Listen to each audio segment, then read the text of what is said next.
Giacomo Casanova. An astrological portrait of Ciro Discepolo Casanova's life, extremely singular and extraordinary, can be related analogically to the rhythm of the film In the Realm of the Senses, 1976, by Oshima Nagisa, which, in turn, corresponds to that of an embrace, growing at the beginning, very strong in the central phase, condemned to an irreversible catabasis at the end. The film by the Japanese director, considered here as a metaphor for the libidinal expression of our man, explains how the life of this Aries was very intense between the ages of 20 and 30, and then corresponded to a slow downward spiral in maturity old age, where energy was transformed into aggression and phallic power was exhausted in 100 daily diatribes expressed towards the servants. The sun, as we will see later, is in the 6th house. This man with genital and libidinal hypertrophy was above all a rapist. For him, we can say with Freud, even though we are Jungians, that his was totally libido, psychosexual energy. When he saw a woman, he felt an uncontrollable desire to possess her, to rape her precisely, after which his greatest interest changed into the desire to compensate her in some way and to get rid of her. His story is out of the ordinary because he was out of the ordinary, and even if he was a liar, a swindler, a libertine, a deceiver, a gambler, an adventurer, and many other things, his life cannot be restricted to any of these areas, but must necessarily be expanded to a universe of heterogeneous values that also show him as a gentleman, a generous man, a man of culture and taste, one of the greatest men of letters of his time. According to some, such as Carl Gassener, who composed the play Casanova at the Castle of Dukes, performed some time ago by the Gruppo La Rocca of Bologna, he would have invented his entire incredible past, and according to Foscolo, the character would not have even existed. But the most famous Venetian of all time, together with Marco Polo, lived and left deep marks on his path. Even if the Casanovists have demonstrated that there are falsehoods in his memoirs, fragments of memories clouded by the inclemency of senescence that no one spares, his life is all there to represent a century, a civilization, the world seen through the eyes of a man definable in many different ways. Even as a stronzone, according to the film scholar Armando Papa in Fellini's film, a sort of goat whose mechanical repetitiveness was comparable to that of a piston capable of going up and down, a metal bird with a music box, or a monster of total physicality, according to Alberto Moravia. In our opinion, Casanova represents many things together, as we will see through his horoscope, but above all, as we said before, he portrayed a great coitus with an accelerating and sustained rhythm at the beginning, very strong and explosive in the middle, and in agonizing contraction at the end. According to what he himself declared, Giacomo Casanova was born in Venice on April 2nd, 1725. The time is unknown, but from a speculative reconstruction proposed in the book The American Book of Charts by Lois Rodden, it is clear that he saw the light for the first time at 8 p.m. solar time. This time convinces us a lot, indeed a lot.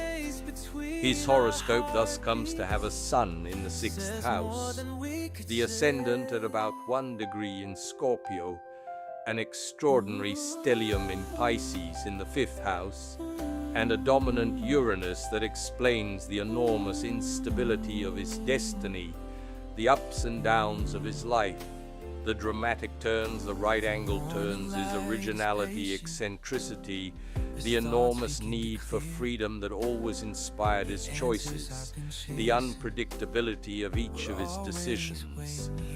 Note his sun in the 6th house that made him shave 3 times a day, dress like a dandy, and keep, even in the darkest moments, a personal hairdresser to always offer the most splendid look possible of himself. The same sun in the 6th house that represented a very particular relationship with the servants who abandoned him and robbed him, or who persecuted him with 1,000 daily wickedness and perfidy in old age. The first luminary in the co-significant house of Virgo was also explained by his great interest in medicine, which he wanted to study as a boy and which he practiced very often as an adult, by the diets that he frequently imposed on himself, and by the exasperated critical sense that made him, at the end of his life, a grumpy old brawler. We are also convinced by his Scorpio ascendant, which, together with the values Pisces 5th house and Aries, moves his energy mainly in a sexual direction and justifies the numerous gonorrhea and hemorrhoids that afflicted him, as well as telling us about his vocation for revenge. My dominant passion has always been revenge. Dalloglio edition of Story of My Life, 1946, page 558, 2nd volume.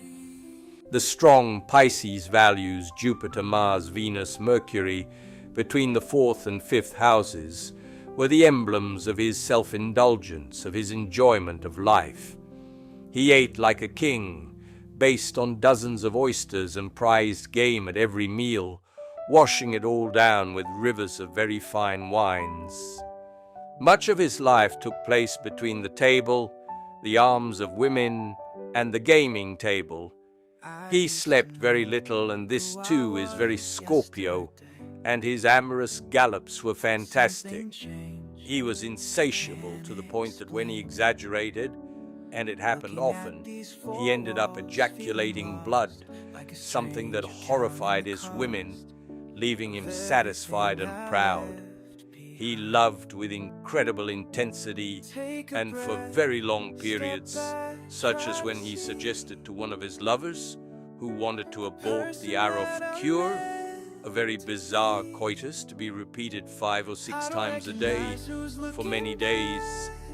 But if his virility was a Guinness World Record, no less so was the sexual fire of his women, as in the case of the young Elena.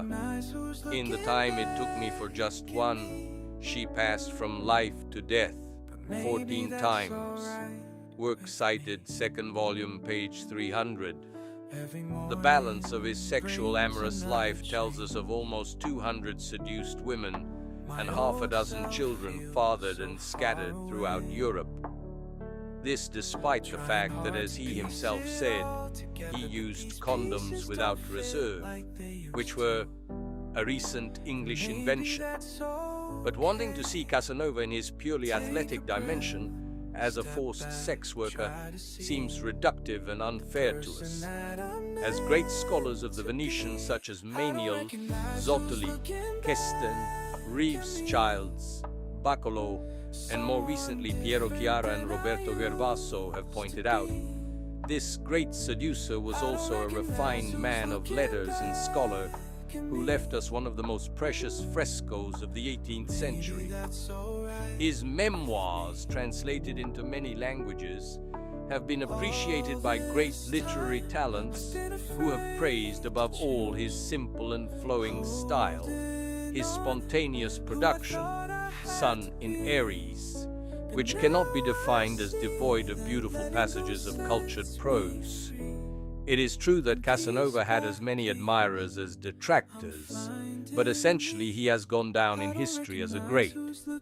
Here is a small anthology of poisonous criticism from Gervaso's essay, Rizzoli. Men like Casanova, Molmenti states, brought the spectacle of Italian shame around the world, attesting that old Italy mocked sold and prostituted everything, the ancient heroes and the new saints. And d'Ancona, as a man, the Venetian was an indirect and genuine product of the social putrefaction typical of the last period of the Serenissima's life. Closer to home, Jonard condemns him as a false parchment-ridden moralist, a reactionary full of bile, a boastful seducer who prostituted his own pen by selling it to the inquisitors. Bozzola defines him as a nomad with an open and attentive mind, whose only freedom was to live as he wished, without worries. And on the other hand, Piero Chiara, who edited a beautiful but not complete edition of the Memoirs for Mondadori, together with Federico Roncoroni, everything that Casanova obtained from life he owed to himself, to his ambition, to his intelligence, to his studies, to his undoubted courage, to the sense of honor, in truth a little subjective, that he had educated in his soul by practicing nobility and by setting himself as models the most unscrupulous and risky characters of the time, from Cardinal Bernis to General Branicchi. His name, like that of Don Giovanni, of Dr. Faust, of the Marquis de Sade, has left history to enter modern mythology.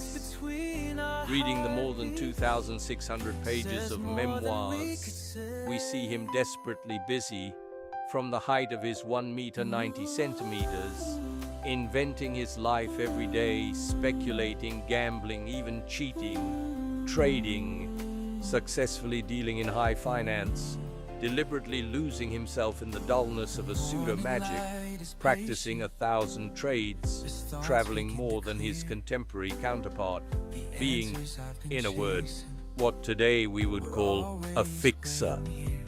Every strange or daring enterprise stimulated him, from scams on the Marquise d'Urfé to the acrobatic deflowering of a hunchback, from the dialectical duel with Voltaire to the practical representation of the 35 love poses suggested by Aretino. His pesci values were the excesses that accompanied him throughout his life, but also the great trials.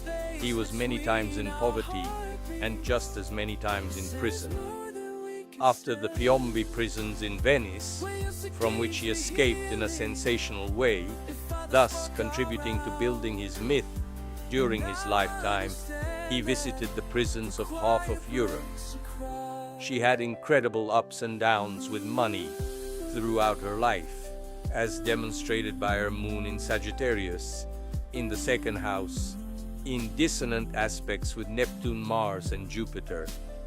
With the latter, above all, the Cancer lady built her financial blindness.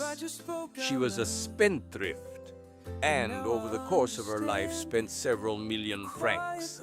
She left impressive tips, invited entire theater companies to dinner, generously compensated all her victims, who for the most part she made rich and happy by placing them carefully. But did he love them? Evidently not. Above all and solely, he loved his pleasure.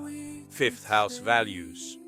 His physical exuberance forced him to continually seek out sexual bloodletting. But it is clear that his desire, even before being physical, was mental. And what can be on top of the combination of an Aries sun, the hyper male, with a Scorpio ascendant and Pisces fifth house values? Pleasure, first and foremost pleasure, absolutely sexual pleasure. It was a nail in his head. When he saw a woman, he thought only of undressing her.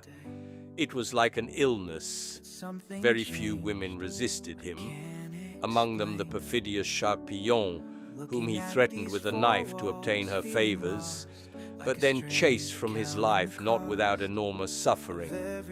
He took revenge on her by buying a parrot and teaching it to say every morning, "Charpillon is more of a bitch than her mother." Teresa, the fake castrated Bellino, Paulina and Enrichetta were his greatest loves, but perhaps they were such only because fate took them away from him before he got tired of them. He fell in love every day but never married, very much in accordance with his Virgo values, the sun in the 6th house. He was easygoing, he took everything, beautiful, ugly, old, whatever came his way, although he always had a predilection for lolitas, which he collected in large quantities. He even initiated 12 and 11-year-old girls into the mysteries of love. In his relationship with the sublime mad woman, he lived a long afternoon of love with this woman, who was the Marquise d'Urfé, who at that time was over 70 years old, and to whom he made believe, among other things, that he had made her pregnant. According to some, he even resorted to incest and gave a son to his daughter Leonilda.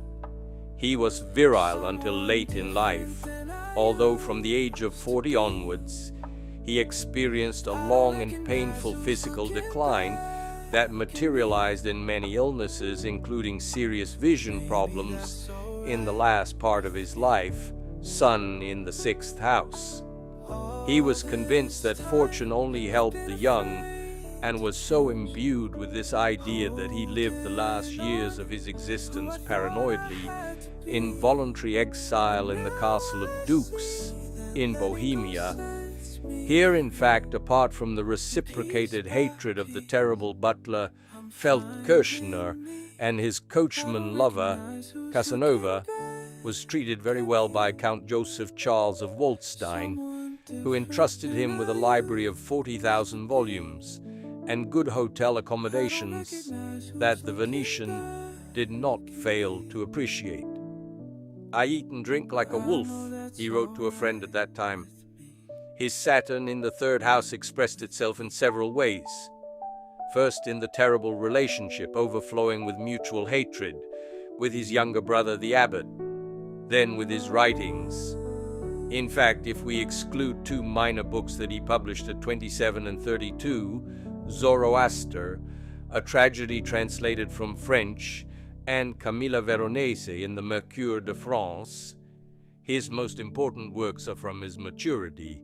He wrote Histoire de ma vie from 1789 until his death, which came to him on June 4th, 1798, at the age of 73.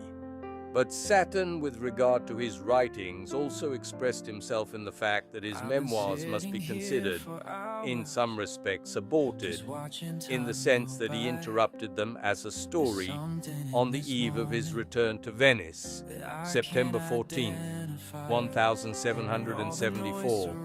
After about 19 years of exile, his escape from the Piombi had occurred on November 1st.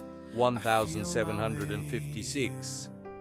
On this point, the theses of the Casanovisti who argue are various, some maintaining that he deliberately cut them short at the threshold of 50 years, and others that instead they hide mysteries and were made to disappear in some way. This same Saturn continues to haunt him even after his death and makes him censor his memoirs. Here are the 2 versions of the same passage, first in the most widely distributed edition in Italy today, and then in the complete edition by Dalloglio, which however was printed in only 3,195 copies in 1946. 1. The last night that I spent entirely with my angel was very sad. Of course, if love had not come to our aid from time to time, we would have died of grief when we appeared in the family. 2. The last night, which I spent entirely with my delightful countess, was very sad. We would have died of grief without the pleasures of love that consoled us. No night was ever better employed than that. The tears of grief and those of love alternated without interruption, and I renewed the sacrifice 9 times on the altar of the God who revived my strength every time pleasure exhausted them. Blood and tears bathed the sanctuary. Both the sacrificer and the victim were exhausted, and yet the desires said, more. We had to separate, imposing on ourselves an effort as painful as our union of 8 hours had been sweet. When we appeared together in the dining room, works cited, Volume 2, page 438. Much has been said, and very erroneously, about its alleged relations with astrology. In fact, it was a mixture of esoteric astrology mixed with magic and fraudulent boasting, with which our man defrauded the Marquise d'Urfé and many other people. However, he read a lot and had a vast culture that allowed him to pick out, on the path of his adventurous life, even the speck of gold among the scrap metal, and, leaving aside the date of his escape from the Piombi, which he chose Kabbalistically, it is very interesting to note what he writes about the date of his birthday. I observed that it was April 2nd, 1744, the anniversary of my birth, a date that 10 times in my life has coincided with a noteworthy event. Casanova, Memoirs written by himself, Garsanti, page 244. From whatever point of view you look at him, he is a character to be studied in depth, a lot. Controversies grow and develop around him. One could be in relation to Comencini's television Casanova, in which our hero appears in the guise of a shy and short young man, and the story offers the version of an abbot who became a libertine due to life circumstances and not especially due to the astral and genetic imprinting received at birth. But the horoscope and his DNA are there screaming. And then, finally, he himself said, "I blush only for not being able to blush." Ciro Discepolo,